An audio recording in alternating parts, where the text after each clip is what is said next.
Hello guys, welcome to my video. Today we're going to be taking a look at dynamic Earth. We have three essential questions to ask ourselves. Is the seafloor flat? Do volcanic activity occur only on land? Do continents drift across a molten mantle? Well, let's find out. Let's take a look at our first key question. What can scientists see at the bottom of the sea? Scientists began exploring the seafloor in greater detail during the late 1940s. They used a device called an echo sounder to measure the depths of the ocean floor. An echo sounder produces sound waves that travel from a ship to the seafloor. The waves echo or bounce off the seafloor and back to the ship. The echo sounder records the time it takes the echo to return. But when the ocean is deeper, the time it takes for the sound waves to bounce back is longer. So, scientists calculated ocean depths and used those data to create topographic maps of the seafloor. What are topographic maps? We're going to talk about ocean floor topography. These new topographic maps showed large mountain ranges that stretched for many miles along the seafloor. So the mountain ranges in the middle of the oceans are called mid-ocean ridges. Get it? Mid-ocean and then ridges.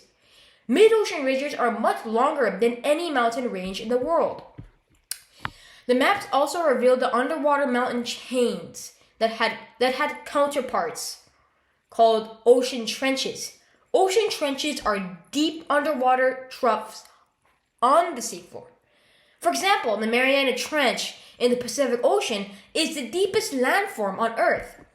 It is so deep, it could fit Mount Everest with 6 Empire State Buildings stacked on top.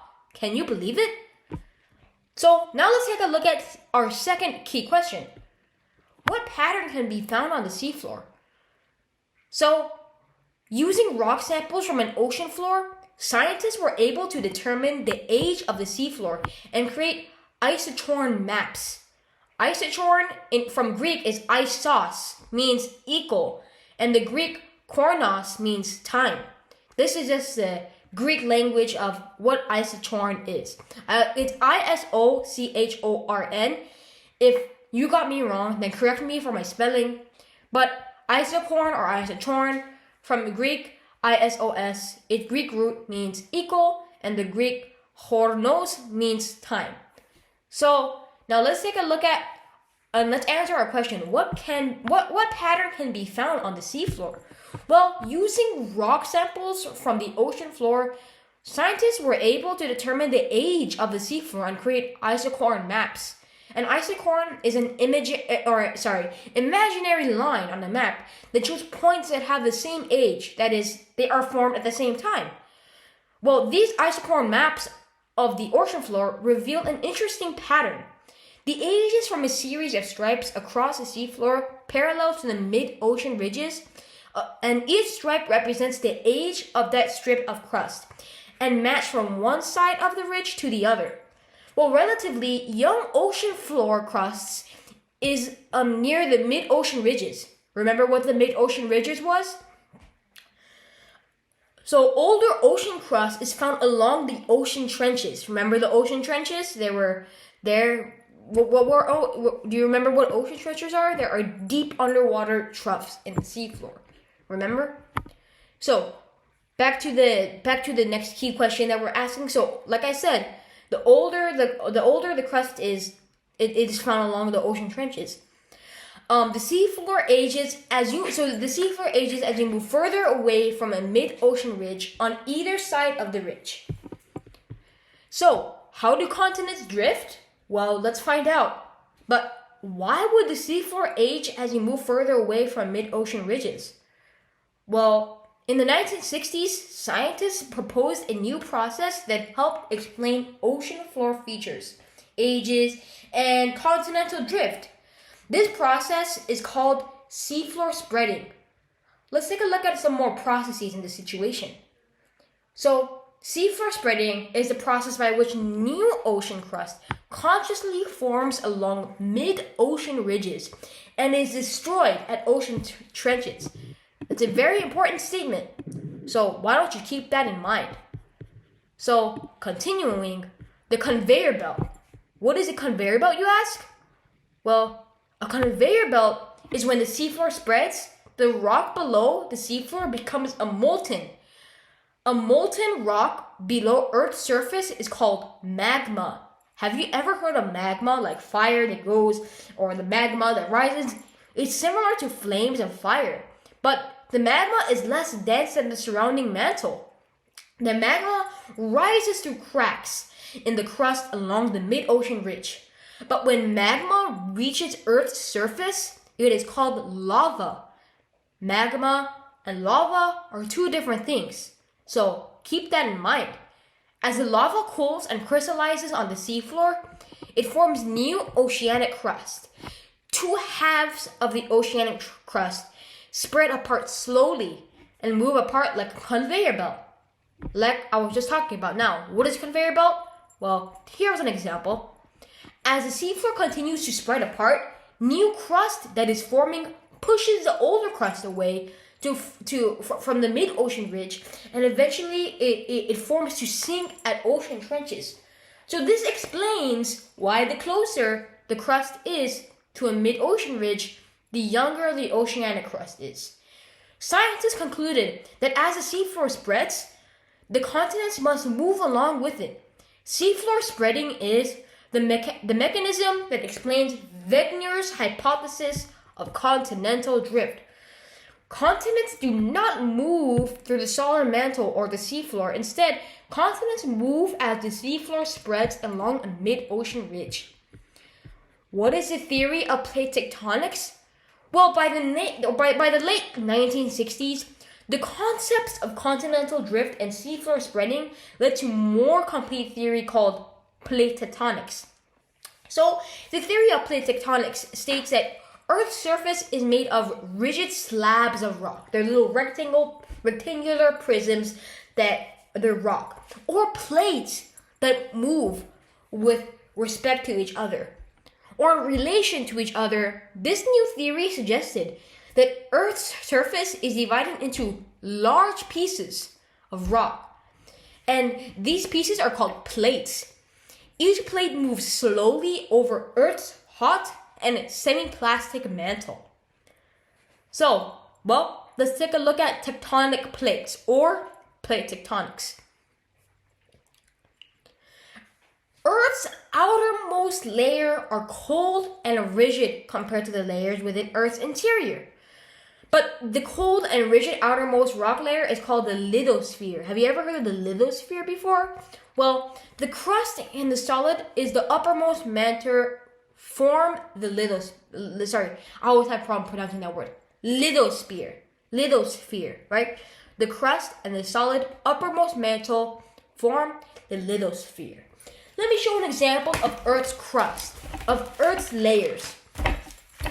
If you look at this Earth's drawing that I made in the last few weeks, here's what Earth's mantle looks like.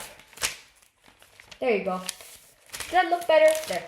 So, as you can see, the surface is the crust. So, over here, you can see the image of what the Earth's crust looks like. So, we have the surface that is known as the crust. And we also have the outer core. Actually, no, yeah. We have the crust, then we have the inner core. It starts to go in the center of the Earth, right here. You can see that that's the center of the layer.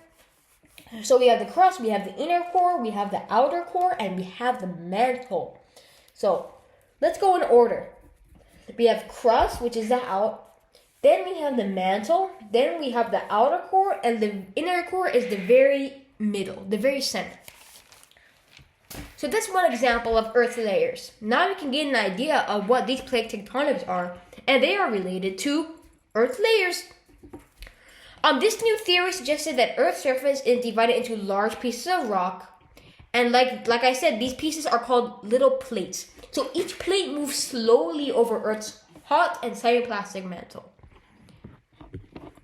So the lithosphere varies in thickness, how thin or thick it is. It is thin below mid-ocean ridges, but it is thick below continents. Earth's tectonic plates are large pieces of lithosphere.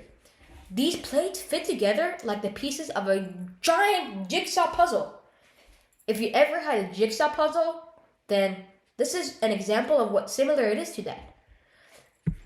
So, there is such map that talks about the lithosphere very hot apart from the mantle. This layer of Earth is called the asthenosphere. Even though it is solid, the asthenosphere behaves like a plastic material because it's so hot. The asthenosphere flows below Earth's plates and enables the plates to move. So, if you look at a map like the North American plate, the Juan de Fuca plate, the Cocos plate, the North American plate, the Caribbean plate, the Pacific plate, the Nazca plate, and many more, the Eurasian plate, the Arabian plate, the African plate, the Philippine plate, Pacific plate, and lastly, we have the Scotia plate or Scotia plate. You can correct me if I'm right. The spelling is Scotia, Scotia, so Scotia, Indo-Australian plate, and finally, we have our Antarctica plate. Many of these boundaries are located at mid-ocean ridges. The Pacific plate is the largest plate. So this is in the middle of the mountains. There's mountains there and it's in the middle. So we call that mid-ocean ridges. The Pacific plate is the largest plate. If you look on the map, you can type whatever you want to call this map.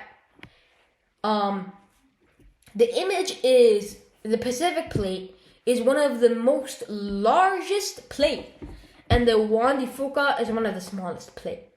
If we look at the Juan de Fuca plate, it is so small, very, very, very, very small. It's just this small.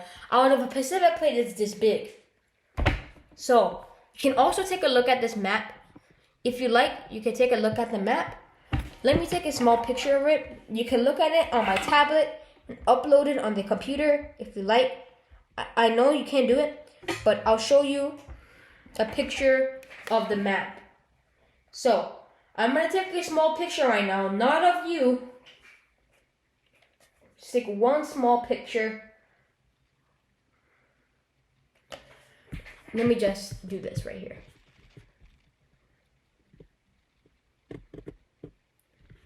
Just give me one moment.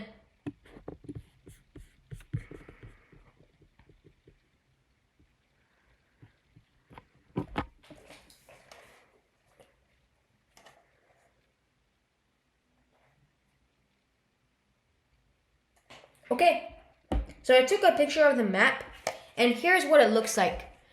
This is the map. I know the camera is covering, but actually over there is covered. There's actually a plate right there, and that is known as the North American plate. So, if you look here, I want you to see the Juan de Puyo. Remember the Juan de Puyo? Juan de Puyo is one of the smallest plates. If you can see it, let me know if you see it. Juan de Puyo is right over there. You see that little black thing right there? That's known as the Juan de Puyo. So, let's stop wasting time on the map. Let's move on to new other things. So, over billions of years, continents have moved at great distances, collided, and spread apart.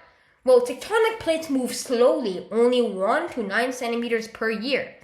But these massive plates have so much force they can build tall mountains from deep valleys and rip Earth's surface apart. Or they can even cause earthquakes. Because tectonic plates move very slowly, most changes to Earth's surface take a long time. But some changes, like earthquakes and volcanic eruptions, occur very quickly and violently. You will learn about these changes in the following lesson.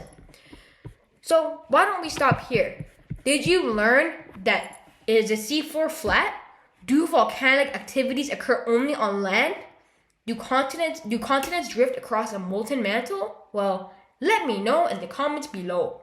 Thank you so much for watching my video, and I hope to see you soon.